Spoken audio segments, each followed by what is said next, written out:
lembrar ao telespectador que as comissões são também em ambiente virtual, né? Elas também estão nesse procedimento, por causa de não poder fazer ainda presencial. As comissões plenário e comissões também são virtuais, né?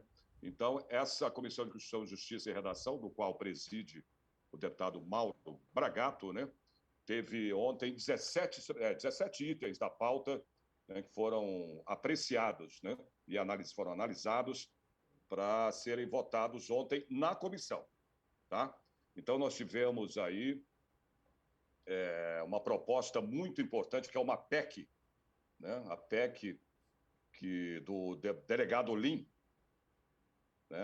É uma proposta de emenda constitucional à Constituição, a PEC, né? Ela foi aprovada ontem na comissão. Claro, agora vai ainda, né, aprovada na comissão, ela vai para plenário para ser discutida e votada ainda. Mas eu vou explicar a PEC do delegado Olim. Inclusive, ele entrou ontem do carro, né?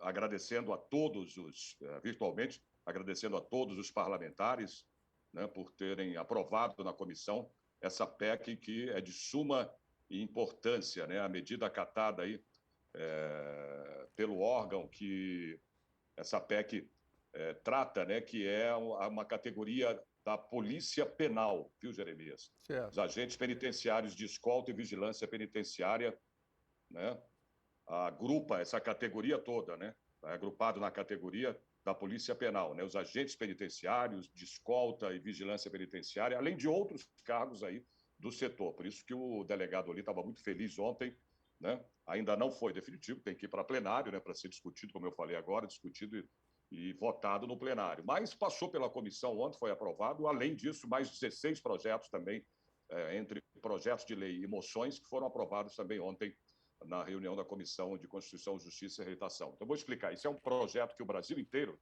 né, segundo palavras aí do deputado delegado Olim, já fez, né, o Brasil inteiro já fez, e agora São Paulo, né, está fazendo para que todos os guardas penitenciários, Jeremias, e agentes de escolta, eles entrem aí na Constituição como polícia penal, viu? De acordo com a justificativa desse projeto, a nova categoria ela vai ser vinculada à Secretaria de Administração Penitenciária e deverá ser dirigida aí por um servidor de carreira. Além disso, a Polícia Penal vai ter aí a responsabilidade, né, pela segurança dos estabelecimentos prisionais do Estado, também pela custódia, tá, transporte e escolta dos detentos, além de outras atribuições aí a serem definidas ainda pelo Poder Executivo, né? Bom, para integrar esse quadro de servidores, a seleção será feita exclusivamente por meio de concurso público, viu, Jeremias? Certo. E também da transformação dos cargos isolados e de carreira dos atuais agentes penitenciários e equivalentes. Tem que ser, né? Isso aí, nesse caso, não tem como não ser por concurso público, né? Certo. E com o aval da comissão, a PEC vai ficar pronta para ser incluída, como eu disse há pouco, né, agora, na votação do plenário. Então, o que acontece? Preciso explicar mais uma vez para o nosso telespectador. Ela foi ontem para a Comissão de Constituição e Justiça, né? A PEC foi aprovada lá, mas isso não quer dizer que ela já esteja valendo, não. Ela vai agora ser encaminhada para o plenário para ser discutida com os deputados, os parlamentares se reúnem, né? Claro, ainda em ambiente virtual, né? Discutem o projeto e depois o projeto vai à votação. Se, por acaso, for aprovado, né, o projeto de lei, aí vai a sanção aí, né, do governador. Então, essa proposta, né? Aliás, tivemos também, eu estava falando das outras, né, que foram aprovadas, 9 propostas para a redação final também foram aprovadas, viu, Jeremias? Pela comissão, incluindo o projeto de lei 770, né, de 2020, que é de autoria aí da deputada Valéria Bolsonaro, né, que altera a lei que institui a política estadual de... É muito importante isso também, esse projeto, né, muito importante, viu, Jeremias? Altera a lei que institui a política estadual de proteção à pessoa com transtorno de espectro autista, tá? Outras 7 propostas também que denominam aí são aquelas que denominam nomes, né? Dão nomes a viadutos, entornos, enfim, vias, né? Ruas, classificam aí como interesse turístico também. Teve também o de interesse turístico dos municípios do estado. Um deles inclusive foi de autoria do deputado Edmir Chedid, do Democratas. Tá? Mas teve também essas denominativas, né, que chamam denominados, que dão nomes, né, a viadutos, como eu disse agora, entornos, enfim, também foram aprovados ontem na Comissão de Constituição, Justiça e Redação. Isso aí já são aprovados direto, não precisa, né, Jeremias, ir para plenário, né? Então, não precisa ir para plenário para serem votadas, né? Correto, já exatamente. são aprovadas na comissão mesmo, esses que dão nomes a viadutos, enfim. E, por enquanto, o que eu tenho para falar é isso, né? O importante foi realmente essa PEC do deputado delegado Lim, como eu disse, ficou muito feliz ontem, agradeceu muito aos deputados, e agora essa PEC vai a plenário para ser discutida, né, e votada pelos parlamentares no plenário da Assembleia Legislativa, ainda virtualmente, claro, né? É isso. Depois, aí, se quiserem me chamar, entendeu? No próximo bloco seguinte, aí eu estou aqui à disposição, tá bom?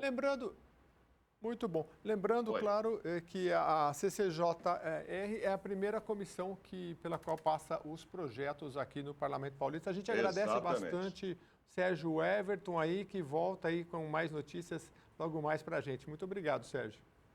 Imagina, estou aqui à disposição. Bom trabalho, Jeremias.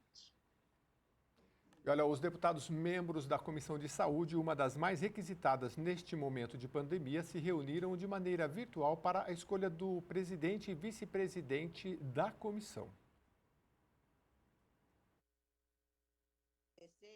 De acordo com o regimento interno da Casa, a gestão recém-eleita tem prazo de 2 anos à frente dos trabalhos para tratar de projetos e questões pertinentes à saúde no estado de São Paulo. Para o cargo de presidente foi eleita a deputada Patrícia Bezerra, do PSDB. A deputada assumiu o mandato em março de 2021, depois que o então deputado Cauê Macris foi escolhido para ser secretário da Casa Civil. A deputada foi vereadora na cidade de São Paulo. Na Câmara Municipal, foi presidente da Comissão de Saúde por 2 ocasiões. Participei também do conselho que o prefeito Bruno Covas havia criado, o conselho de contingência do município, no início da crise da Covid. Não vou fazer nada sozinha, né? Vou fazer o trabalho com vocês, conjuntamente, assim que a gente sempre trabalhou na Comissão de Saúde no município. É um momento que clama pela nossa intervenção, né? É um momento que dá muita visibilidade para a Comissão de Saúde, também dá muito trabalho, muita demanda, e a nossa intenção, conjuntamente, sendo uma comissão, trabalhando todos juntos, os pares, né, num ideal comum, é trazer tanto as demandas dos municípios para o governo de São Paulo, fazer uma interface entre eles e fazer com que elas sejam atendidas na medida do possível, naquilo que for cabível, e fazendo com isso que a saúde do estado de São Paulo seja fortalecida e que a gente vença essa crise na maior celeridade possível. Para o cargo de vice-presidente dos trabalhos, foi reconduzido o deputado Alex de Madureira, do PSD. Em entrevista anterior, o parlamentar relatou que 80% dos atendimentos em seu gabinete são referentes à saúde. Por isso, sua proximidade com o tema tem sido cada vez maior. Tenho certeza que nós vamos fazer um grande trabalho. Nós temos pessoas experientes com a Comissão de Saúde aqui. Nós temos o deputado Edmir Chedid, que já deu tantas contribuições, não só para a comissão, mas também com as CPIs dessa casa, relacionadas à área de saúde, tem uma vasta experiência e participativo, né? Ele movimenta muito essa comissão.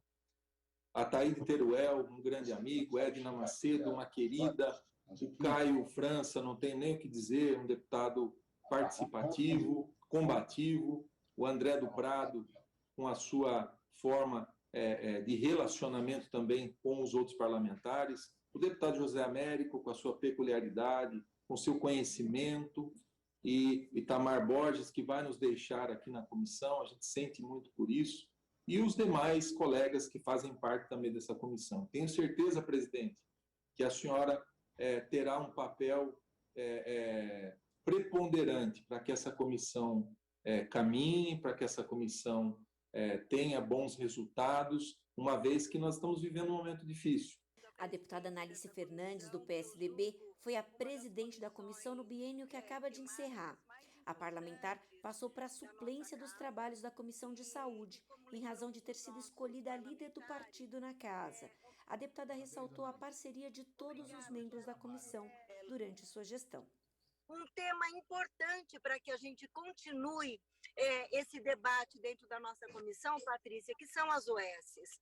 Nós nos debruçamos por 2 mandatos sobre esse tema para aprimorar realmente a qualidade das OSs que prestam o gerenciamento da saúde em todo o estado de São Paulo e, principalmente, as OSs que têm sido um braço do poder público. Temos OSs maravilhosas, que fazem um trabalho preciosíssimo, que dão uma contribuição valorosa, mas tem aquelas, como bem lembrou o deputado Zé Américo, que desviaram a sua finalidade. E nós precisamos encontrar instrumentos capazes de fazer a retirada desse tipo de trabalho que tem sido assim devastador no estado de São Paulo, com um recurso importantíssimo que deve ser unicamente focado para a qualidade e o fortalecimento da nossa saúde. A deputada Patrícia Bezerra informou que existe uma intenção do governo em discutir a questão das OSs, de modo a ser criada norma estadual para a atuação dessas organizações sociais.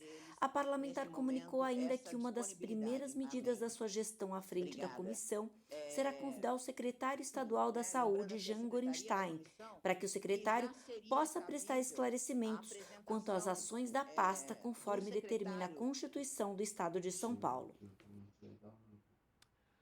O Brasil registrou 2.527 mortes por Covid-19 nas últimas 24 horas, totalizando ontem, quinta-feira, dia 20, 444.391 óbitos desde o início da pandemia. Com isso, a média móvel de mortes nos últimos 7 dias chegou a 1.971, em comparação à média de 14 dias atrás. A variação foi de menos 9% e indica tendência de estabilidade nos óbitos decorrentes do vírus. Os números estão no novo levantamento do consórcio de veículos de imprensa sobre a situação da pandemia de coronavírus no Brasil, consolidados às 8 horas da noite de ontem, quinta-feira. O balanço é feito a partir de dados das secretarias estaduais de saúde. O Brasil completa agora 120 dias com a média móvel de mortes acima da marca de 1.000. De março até o dia 10 de maio, foram 55 dias seguidos com esta média acima da marca de 2.000. No pior momento deste período, a média chegou ao recorde de 3.125 no dia 12 de abril. E a Prefeitura de São Paulo retomou hoje, sexta-feira, a vacinação contra a Covid-19 nos 25 postos instalados no sistema drive-thru na cidade de São Paulo, assim como nas farmácias conveniadas. Nestes locais, apenas a primeira dose é aplicada. Para ser vacinado com a segunda dose, é preciso se dirigir a uma unidade básica de saúde, as UBSs. E ontem, quinta-feira, a vacinação foi estendida a pessoas acima de 45 anos que tenham comorbidades e pessoas com deficiência permanente que recebem o benefício de prestação continuada, o BPC. Na quarta-feira, dia 19, a vacinação na cidade de São Paulo também foi ampliada para profissionais de saúde autônomos com 30 anos ou mais. Cerca de 50 mil profissionais serão imunizados com doses da AstraZeneca e da Pfizer. Grávidas e puérperas com comorbidades e idade acima de 18 anos, motoristas de ônibus e idosos com mais de 60 anos também continuam a ser vacinados. E nesta sexta-feira também é possível tomar a vacina em qualquer uma das 468 unidades básicas de saúde, as UBSs da cidade, incluindo os postos integrados. E também as assistências médicas ambulatoriais, as AMAs nos 3 centros de saúde, nos 17 serviços de atenção especializadas, os SAIs, nos postos volantes, como igrejas e supermercados, e nos 8 megapostos, unidades instaladas em shoppings e clubes. Em reunião realizada ontem, a Comissão de Assuntos Metropolitanos e Municipais da Assembleia Legislativa do Estado de São Paulo elegeu o deputado Carlos César, do PSB, como novo presidente para os próximos 2 anos. Comissão de Assuntos Metropolitanos e Municipais tem novo comando. Entre as competências deste grupo de trabalho estão a análise de proposições e assuntos de divisão territorial administrativa do Estado, todas as temáticas relacionadas com os municípios e áreas metropolitanas, além de questões relativas ao transporte em geral e ao trânsito na área abrangente da região metropolitana de São Paulo. Para o cargo de presidente da comissão, foi eleito o deputado Carlos César, do PSB. O parlamentar destacou a importância da temática tratada pelo grupo. Para essa comissão, que eu julgo ser extremamente importante, nós temos algumas regiões metropolitanas do estado de São Paulo e também assuntos municipais. É bom lembrar que todos moram nos municípios e aqui nós já votamos na semana passada um projeto importante que pudesse dar uma celeridade ao interesse da questão dos pedidos, né, de calamidade pública de vários municípios que já fizeram. Enfim, são várias ações. Já para a vice-presidência, foi eleito o deputado Enio Tato, do PT, que falou sobre as expectativas para as atividades da comissão. Um dos grandes gargalos do estado de São Paulo é a questão do transporte, né? Transporte ferroviário, transporte terrestre. Né? Nós temos aqui a questão da CPTM, a questão do metrô, a questão da EMTU. E é um assunto que eu quero me dedicar também, mesmo porque eu moro aqui, a gente sabe da dificuldade. A nova formação conduzirá os trabalhos da Comissão de Assuntos Metropolitanos e Municipais da Assembleia Legislativa de São Paulo ao longo do segundo biênio da 19ª legislatura. Vamos falar agora sobre a Anvisa aprovar 2 novos produtos fármacos à base de cannabis. Olha, a estimativa é que a enxaqueca, né, afeta 15% da população mundial em algum momento da vida e outros 2% sofrem com enxaqueca crônica, uma doença incapacitante que pode interferir na qualidade de vida das pessoas. No Brasil, mais de 30 milhões de pessoas sofrem com essa enfermidade e o uso de plantas para o tratamento de doenças, a gente sabe, é milenar. Os primeiros registros de uso da cannabis de forma medicinal são datados antes de Cristo, mas o fato ainda de ser ilícita dificulta os avanços e também os estudos científicos desta planta. Bom, sobre esse assunto a gente vai conversar agora com a médica Maria Tereza Jacob, ela é anestesiologista. Seja muito bem-vinda aqui ao jornal. Bom dia, eu que agradeço o convite e a oportunidade de falar sobre um assunto que é tão polêmico nos últimos dias. Pois é polêmico no Brasil ou no mundo inteiro ou a gente já tem algum lugar que isso é mais comum, o uso da cannabis, né? E depois eu queria que a senhora já explicasse o que é exatamente a cannabis para a gente entender melhor. Olha, vários países da Europa, vários estados dos Estados Unidos já legalizaram e já facilitaram o uso da cannabis medicinal. No Brasil, nós temos pacientes que fazem uso através da importação de produtos de qualidade. Então, o que eu acho que está causando tanta polêmica infelizmente, é a desinformação em relação à cannabis medicinal. Existe cannabis medicinal, sim. Existem inúmeros trabalhos comprovando a sua ação em diversas doenças, desde doenças de saúde mental, como doenças degenerativas do sistema nervoso, na oncologia, na dor crônica. A maioria dos estudos são com base na dor crônica. E a grande vantagem do reconhecimento da cannabis medicinal e da sua legalização é o acesso ao maior número de pessoas que se beneficiaria dela. Por quê? Por enquanto, para termos produtos de qualidade médica, e cannabis medicinal é um medicamento como outro qualquer, como os que são utilizados para a pressão, para o diabetes, para disfunções de tireoide, entre outras. Então, ela tem que seguir todas as normas, desde a escolha da cepa da planta até o armazenamento e a distribuição de um medicamento. Então, nós temos que agilizar esse processo para que a população tenha acesso a produtos médicos de qualidade com cannabis medicinal por um custo mais acessível. Ela já era utilizada há 4.000 anos antes de Cristo. Nós temos relatos na Inglaterra, por exemplo, onde o médico da Rainha Vitória a utilizava, e foi o primeiro trabalho científico, o primeiro artigo científico publicado na revista Lancet, que é uma das de maior penetração e de importância no meio médico, na década de 1840, onde ele publica o primeiro artigo falando da validade da cannabis para uso medicinal. Então, nós temos que diferenciar. Cannabis medicinal é medicamento, nós podemos escolher quais as substâncias que vão estar dentro dele, quais as concentrações. Diferente da maconha, que é a mesma planta, é a cannabis sativa, com altas concentrações do THC, que é responsável pelo barato, é o responsável pelas alucinações.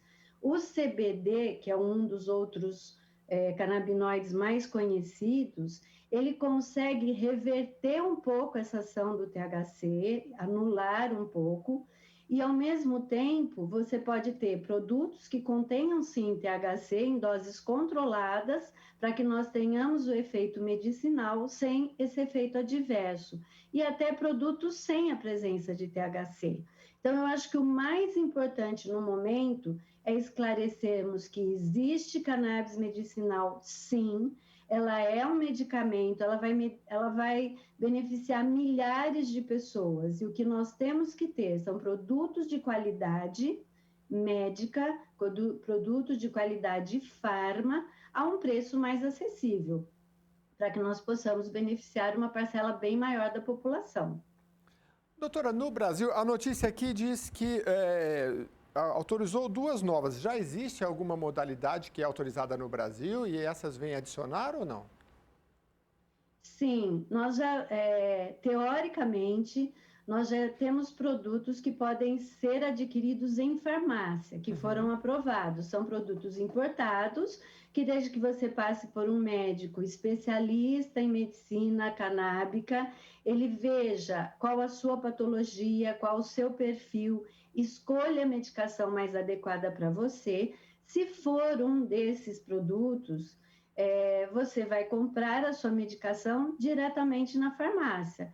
São produtos importados, mas que já têm aprovação da Anvisa para estar disponível nas farmácias, no ponto de venda.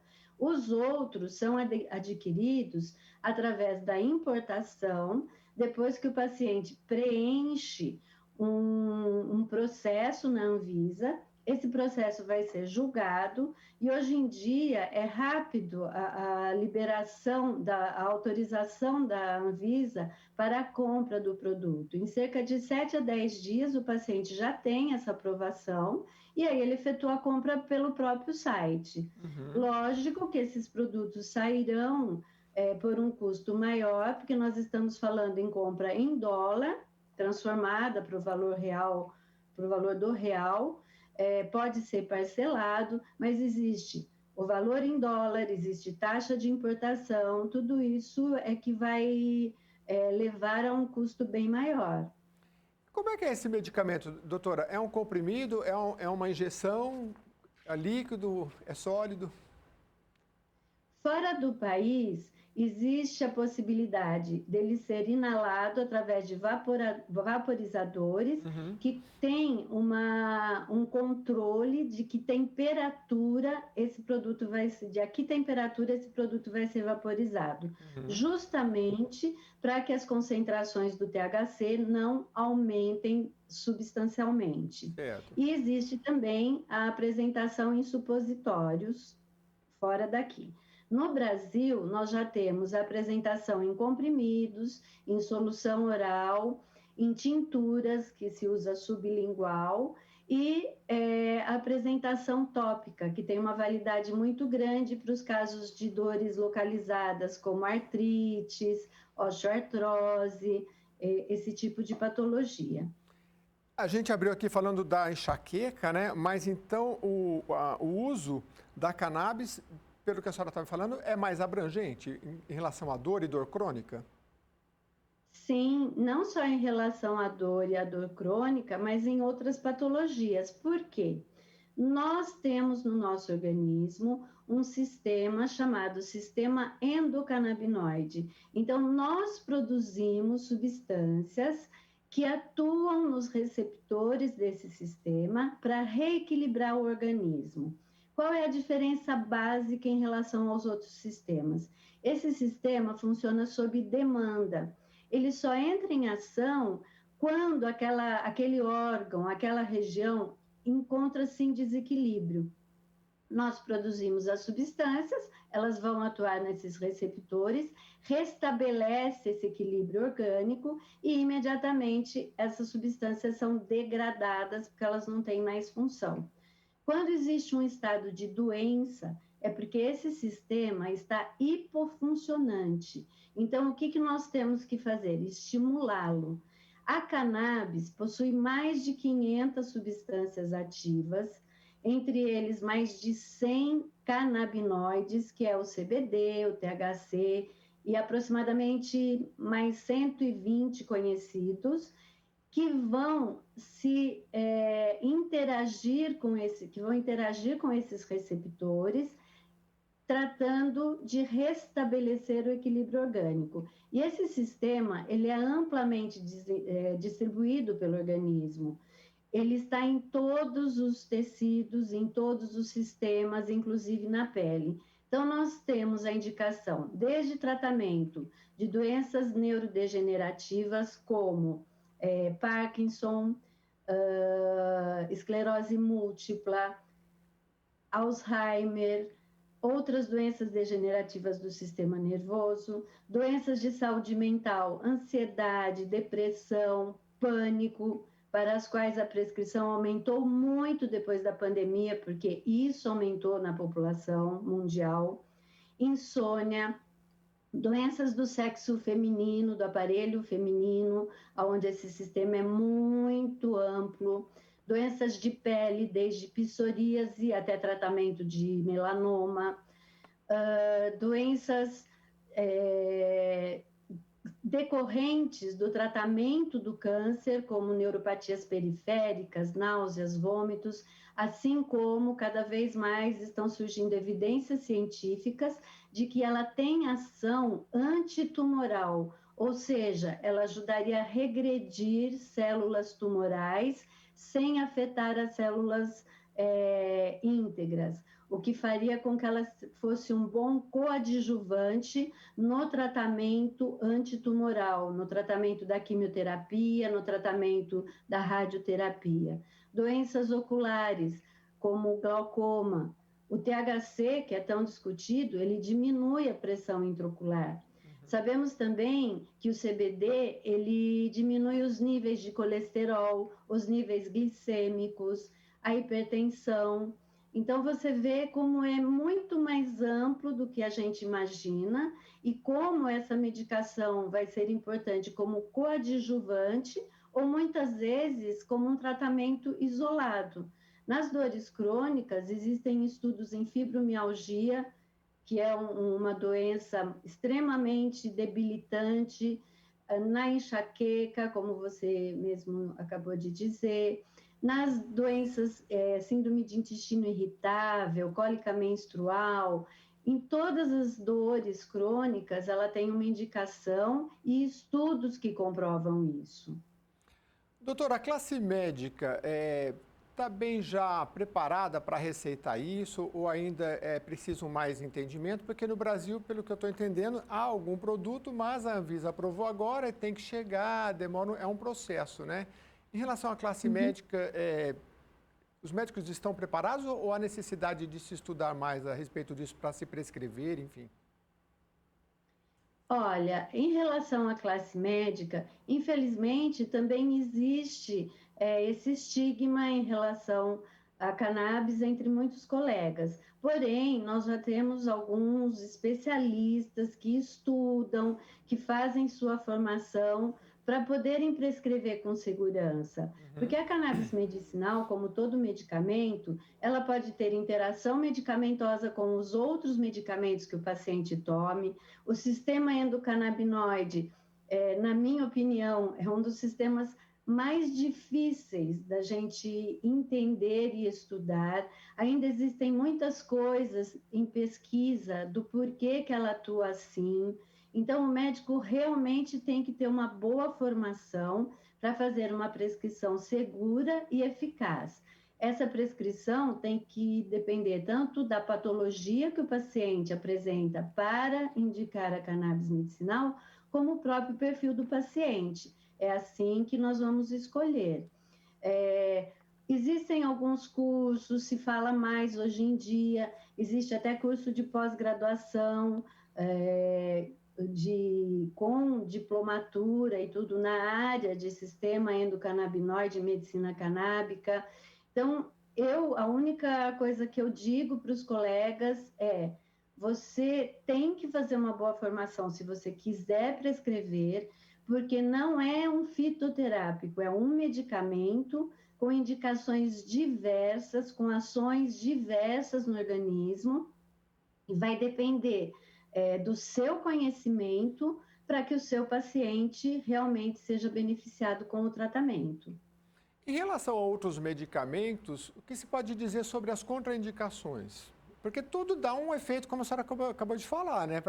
E a gente, principalmente quando vai ficando com mais idade, doutora, meu pai, ele falava assim: não, filho, 5 remédios por dia é muito, vamos tomar metade hoje, metade amanhã, né? Ele brincava, falou: não, pai, tem que tomar tudo hoje, né?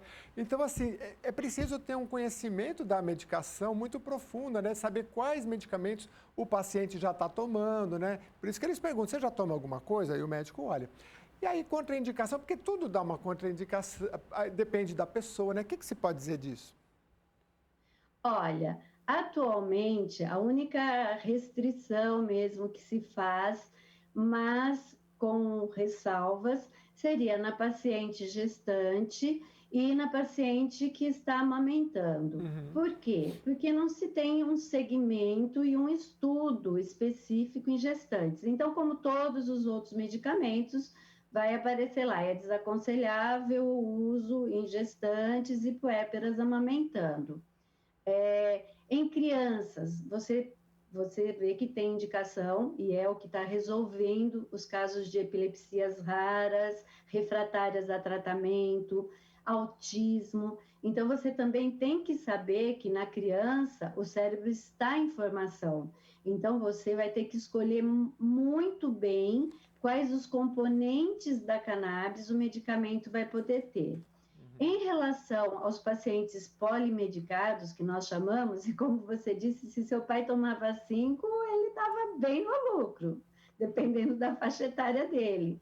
Porque às vezes nós nos deparamos com pacientes que tomam 20 comprimidos por dia e praticamente nenhum desses ele poderia suspender.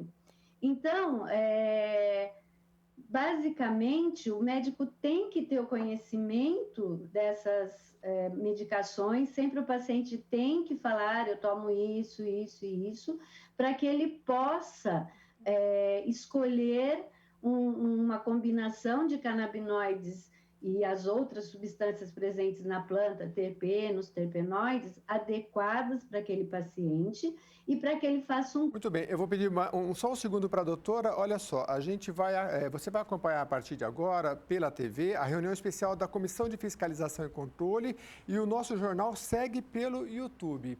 Desculpe, doutora, pode prosseguir. Imagina.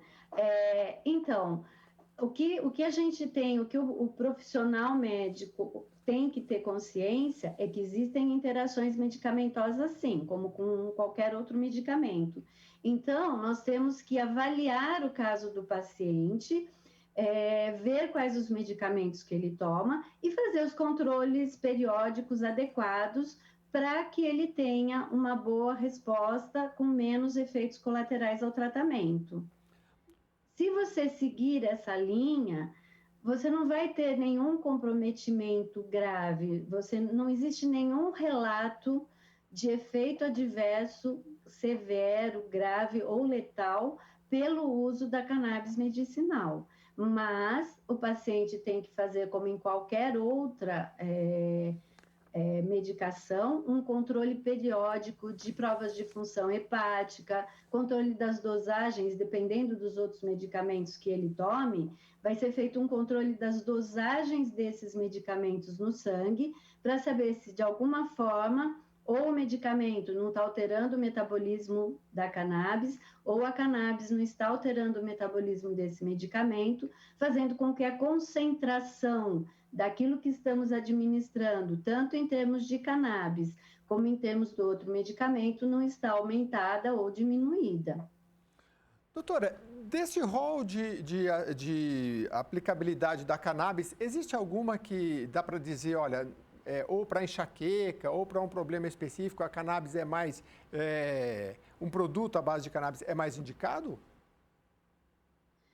Olha, em todas essas patologias que eu citei, ela tem indicação e nós vamos ter efeitos importantes. A maioria das publicações ainda está no campo das dores crônicas, onde nós sabemos que as dores crônicas são de difícil tratamento, comprometem muito a qualidade de vida, e ela pode entrar como um coadjuvante, muitas vezes ajudando a diminuir a dosagem dos outros medicamentos. Em relação às dores crônicas, por exemplo, nós sabemos que dores severas, o que nós temos como analgésico, que seria o esteio do tratamento, são os opioides, que têm uma série de efeitos colaterais, e hoje em dia o mundo está passando por uma crise de opioides, que nós falamos, né? Então, por exemplo, nos Estados Unidos, aumentou muito o número de pacientes, até com efeitos secundários letais. Quando você associa a medicação à base de cannabis, você consegue diminuir a dose dos opioides, muitas vezes até conseguindo eliminar o uso contínuo, o que aumenta a segurança da prescrição. Doutora, eu ainda quero perguntar se a senhora está acompanhando a liberação, quando é que esses produtos devem chegar, enfim, nas farmácias, mas antes eu queria saber uma orientação para o paciente, principalmente aquele que tem dor crônica. Hoje todo mundo procura na internet, não adianta. Então a pessoa vai ver a notícia, eu tenho a dor crônica, será que serve para mim? Ela vai pesquisar. Qual é a orientação para a hora dela falar com o médico? Falar, doutor, eu tenho essa dor crônica, eu vi que tem esse medicamento, o que o senhor acha? Tem alguma orientação para essas pessoas? Olha, as pessoas têm que procurar, na maioria das vezes é bem assim mesmo, né? Elas fazem já tratamentos diversos, já passaram por várias experiências, sem um alívio adequado e sem uma recuperação da qualidade de vida.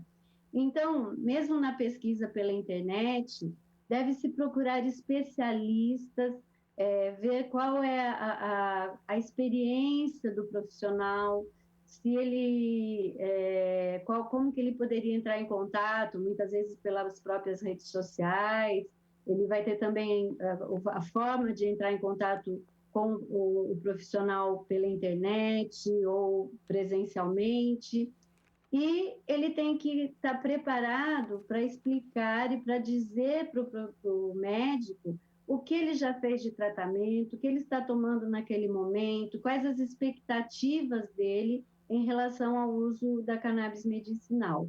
E aí, em comum acordo, que vai envolver tudo aquilo que eu já falei, de indicação ou não, perfil do paciente, forma de administração que o paciente prefira, se ele prefere cápsula, se ele prefere tintura, quais as mudanças que ele pode perceber, quais os benefícios. Ele tem que esclarecer todas as dúvidas, e um que eu acho básico, ele tem que estar preparado para saber, para desmistificar esse conceito que está tão enraizado nas pessoas, nos governantes, enfim, sobre a cannabis medicinal e maconha fumada. Então, ele tem que esclarecer tudo isso para que ele se sinta seguro em relação ao tratamento. Muito interessante. A gente está conversando aqui com a doutora Maria Tereza Jacobi, anestesiologista, trabalha com dor crônica desde 92. E a gente sabe que a anestesiologia é um ramo que se tornou tão importante que quando a gente vai fazer uma cirurgia, você tem que... Antigamente não, o próprio médico aplicava, né? Hoje tem um especialista da importância e do estudo que tem sobre isso. E para quem sofre de dor crônica, doutor, eu acho que foi uma entrevista muito interessante. Então, assim, só para encerrar, eu não entendo porque essas polêmicas assim, porque todo medicamento, geralmente, ele vem da planta, né? E se é da cannabis ou se é de uma outra planta, se a gente fosse ler a bula, a gente ia ver que veio de algum lugar, vem, né? E aí cria toda essa polêmica. Então, eu queria que a senhora finalizasse. O que a senhora espera para o Brasil em relação a isso? Porque são milhões de pessoas que sofrem com dor crônica. Como é que a senhora acha que deve andar aqui para frente? As farmácias vão ter isso, os médicos vão começar a receitar, enfim. Olha, eu espero que seja legalizado o mais rápido possível o uso da cannabis medicinal no país, que essas diferenças sejam esclarecidas. Nós não estamos falando em uso recreativo. O uso na indústria é interessantíssimo, porque para o Brasil vai ser interessante, mas também é um outro assunto. Então, nós temos que focar na legalização da cannabis medicinal. O que eu espero que isso seja agilizado. Eu não entendo porque tanto cannabis medicinal, é remédio, como você mesmo acabou de dizer, como a maioria dos medicamentos vieram das plantas. Em relação ao cannabis, nós temos os fitocannabinoides, que são medicamentos próprios da planta, e nós temos até medicamentos sintéticos já hoje. Independente disso, eles vão ter sua indicação e vão beneficiar milhares de pessoas. O que acontece se isso não for agilizado? Existem pessoas que vão buscar a própria maconha, vão fumar a maconha na tentativa de controlar os seus problemas de saúde, porque não tem condições de adquirir um medicamento com um custo muito alto. Outras pessoas vão adquirir medicamentos de produção artesanal, onde nós não sabemos o que tem lá dentro exatamente, onde você não sabe o quanto você está prescrevendo e nem quantas substâncias da cannabis você está prescrevendo, se existe contaminação por fungos, por salmonela, por agrotóxicos, que podem levar a prejuízos orgânicos. Isso sim, pode levar até a um efeito colateral letal, que não é da planta, mas sim da contaminação. Então, se esse projeto avançar rapidamente, nós tivermos os produtos aqui, se não houver o plantio, a colheita, mas pelo menos a produção com insumos importados de qualidade for feita no Brasil, nós já vamos ter uma redução de aproximadamente 40% a 50% do custo, o que já vai beneficiar muitas pessoas com o uso de cannabis medicinal de qualidade, segura para quem vai tomar e segura para quem está prescrevendo. Então, essa é a minha expectativa. E eu volto a insistir, que eu acho que para que isso aconteça, todos, a população, os governantes, principalmente os que podem fazer a liberação disso, têm que entender que existe cannabis medicinal, sim. Ninguém está falando em legalizar a maconha para uso recreativo. Nós estamos falando em legalizar uma planta para uso médico, que é utilizada hoje no mundo, que tem muitas evidências mais recentes e que é milenar no uso medicinal, para beneficiarmos uma grande parcela da população. Isso é a única coisa que eu espero que realmente aconteça num período curto. Muito obrigado. Conversamos com Maria Tereza Jacob, anestesiologista, esclarecendo aqui sobre a aprovação de novos produtos à base de cannabis. Muito obrigado e até a próxima entrevista, doutora. Eu é que agradeço a oportunidade e a divulgação de um tema tão polêmico. A gente agradece também. Para a senhora também. E olha só, a Secretaria Municipal da Saúde de São Paulo solicitou à Agência Nacional de Vigilância Sanitária, a Anvisa, que sejam feitas barreiras sanitárias nos aeroportos de Congonhas, na capital paulista, e também de Cumbica, em Guarulhos, para controlar a chegada de passageiros que possam estar contaminados com a variante indiana do coronavírus. Porque a variante do coronavírus descoberta na Índia preocupa o Brasil e o mundo. Ontem, quinta-feira, o estado do Maranhão confirmou o registro dos primeiros casos no Brasil da variante indiana do coronavírus, chamada de B1.617. Os casos foram confirmados em tripulantes que estavam em um navio vindos da África do Sul. O secretário municipal da Saúde, Edson Aparecido, tem uma reunião marcada com o ministro da Saúde, Marcelo Queiroga, para tratar da questão das barreiras sanitárias. Os aeroportos são controlados pela Anvisa. A gente vai precisar. Aí não é só São Paulo que haja um esforço coletivo nesse sentido, quando tivermos a primeira onda da pandemia no início do ano passado. O município, inclusive, disponibilizou funcionários de saúde para irem aos aeroportos para identificar sintomáticos respiratórios, disse Edson Aparecido. Nenhum caso da variante identificada pela primeira vez na Índia foi detectado. Por enquanto, na capital paulista, a variante predominante em São Paulo é a brasileira, que, segundo as autoridades de saúde, tem levado mais gente aos hospitais por mais tempo. Um grupo de prefeitos integrantes da União dos Municípios do Pontal de Paranapanema apresentam demandas da região aos deputados da Assembleia Legislativa de São Paulo.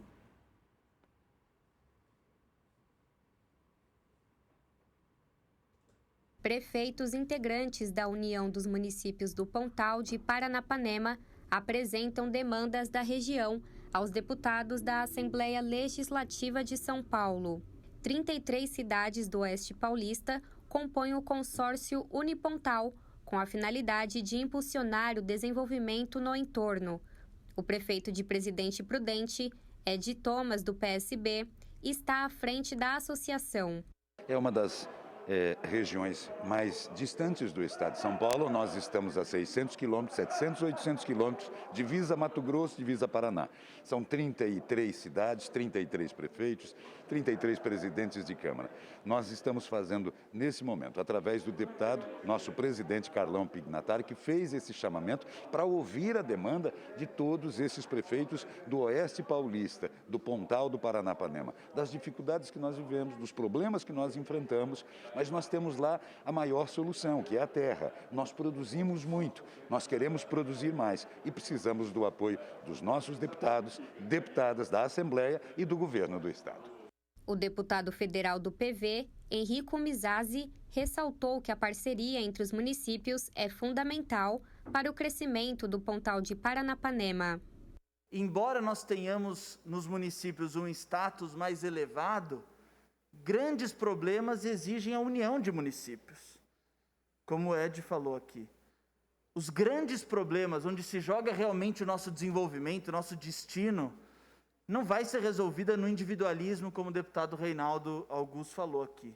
Vai ser resolvida através da unidade de municípios, de associações, de consórcios municipais, para endereçar realmente aqueles problemas mais graves. E por isso eu parabenizo e me sinto efetivamente honrado de poder participar de uma solenidade como essa, onde a Unipontal é recebida na Assembleia Legislativa, porque eu creio e acredito e aposto tudo realmente nos consórcios, nas associações de municípios, para resolver os grandes problemas. O projeto Pontal 2030 do governo estadual deve investir cerca de 300 milhões na região. Cássia Furlan, prefeita de Presidente Epitácio e vice-presidente da Unipontal, falou sobre a iniciativa. Todo o nosso ânimo está agora nesse novo projeto do governador, do Marco Vignoli, que é o Pontal 2030. Era isso que faltava, a região ganhar investimento para que ela possa não ser a mais pobre do estado. A expectativa é muito grande, eu tenho muita confiança no governador de que vai equiparar todas as regiões. Não é possível o nosso estado tão rico, ainda um lado tão sofrido. Para aproximar o mandato dos deputados paulistas com a gestão municipal, o presidente da Alesp, deputado Carlão Pignatari, do PSDB, propõe instituir a Casa dos Prefeitos. Nós queremos fazer aqui uma pequena estrutura para os municípios, para que se possam conhecer os programas de São Paulo, com uma linha direta com o governo, onde nós vamos ter ali uma representante da Assembleia, uma representante da UVESP, para poder aproximar e auxiliar cada vez mais. Eu, quando fui prefeito a primeira vez, em 2001, eu não tinha noção alguma, nunca tinha sido nem vereador, né? Era empresário, e resolvemos disputar uma eleição e graças a Deus tivemos uma vitória e mudamos o rumo de uma cidade com muita aprendizagem, precisando da ajuda de todos. Então, quero colocar a Assembleia à disposição, não só dos nossos amigos deputados, mas também das nossas queridas amigas prefeitas e prefeitos. A estrutura que pretende oferecer o presidente da Assembleia Legislativa de São Paulo tem como objetivo recepcionar principalmente os prefeitos e vereadores dos municípios mais distantes da capital paulista.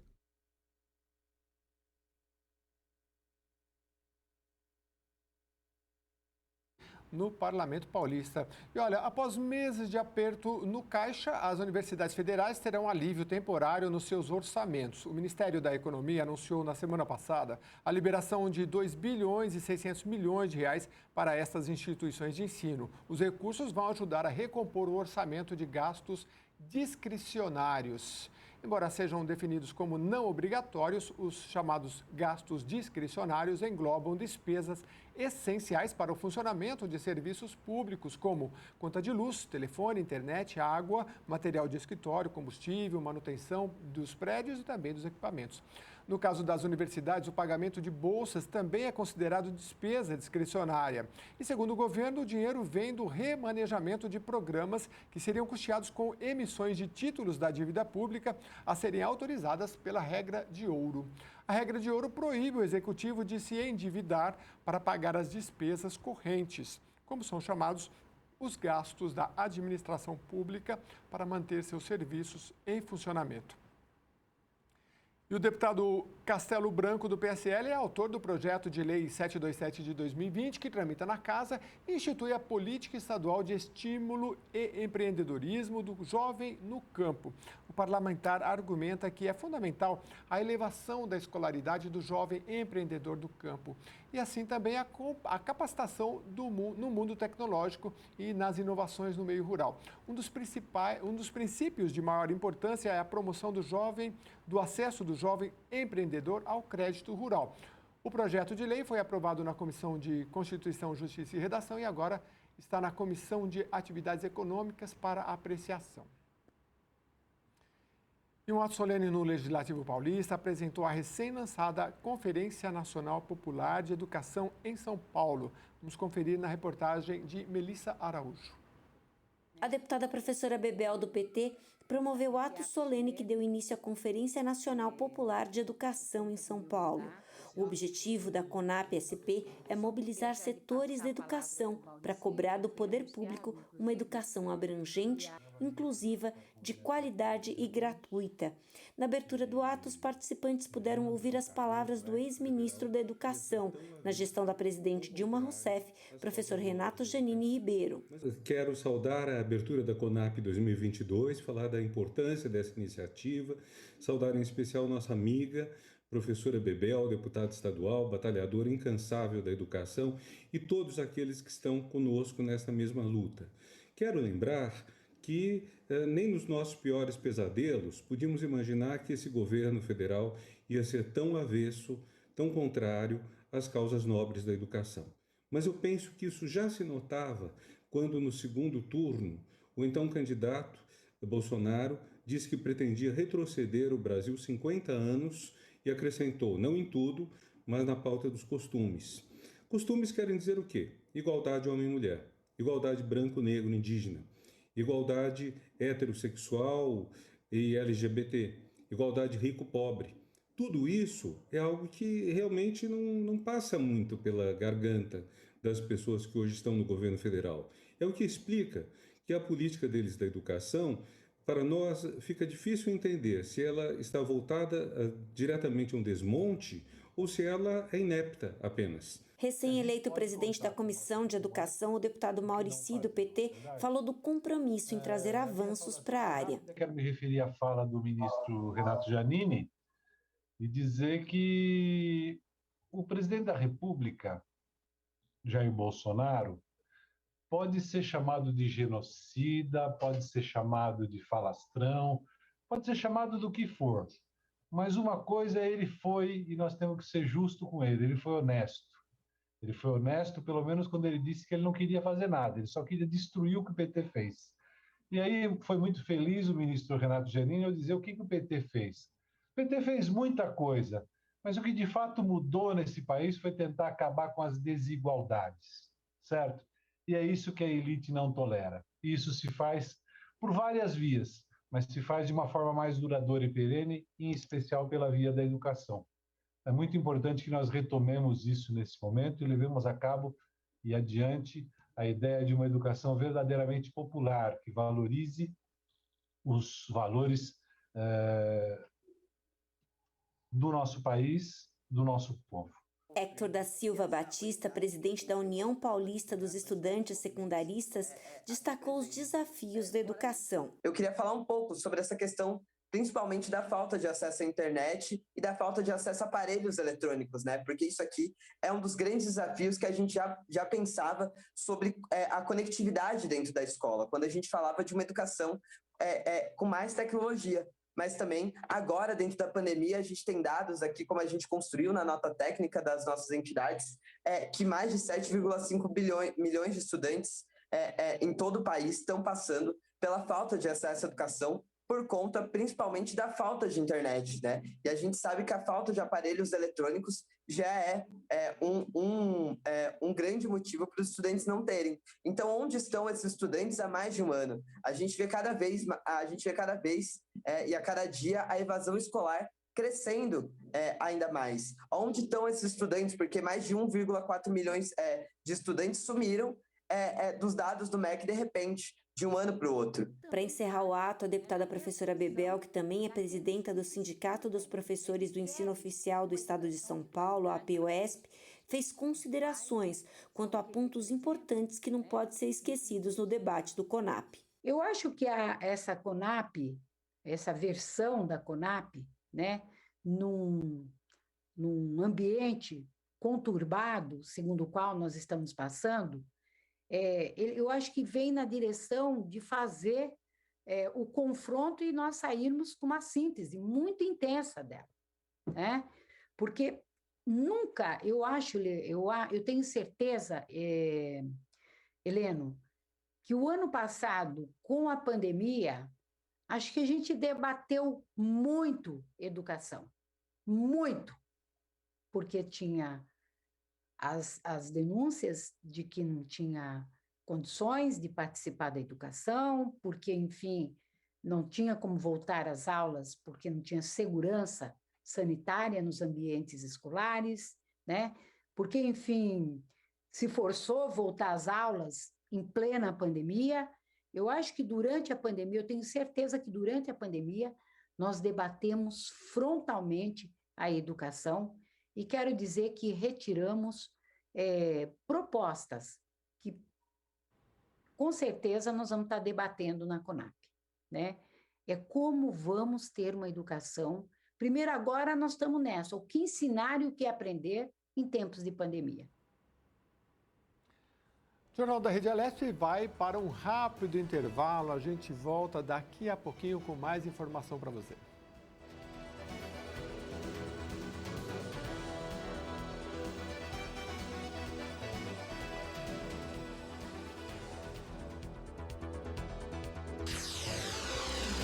Você acompanha Jornal da Rede Alesp.